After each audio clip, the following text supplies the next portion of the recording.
Hello everyone, welcome back to this channel. In this video, I will show you the easy and clear steps on how to turn off offline mode Google Sheets on computer.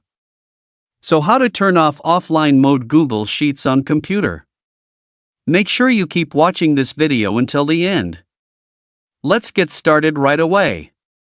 Firstly, just go to the Google Sheets application on your computer or laptop. And this is the initial display on Google Sheets. Just point the cursor at the top left of the screen. There are many options. Tap this three-line icon. Here a scrolling menu will appear like this. Tap the Settings menu. Now here it is in the Settings menu. And there are several menu options. Tap on the right side of the offline text. Once finished, tap OK.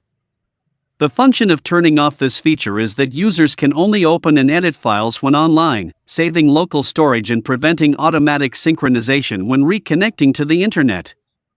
So that's it, tutorial how to turn off offline mode Google Sheets on computer. Thank you for watching.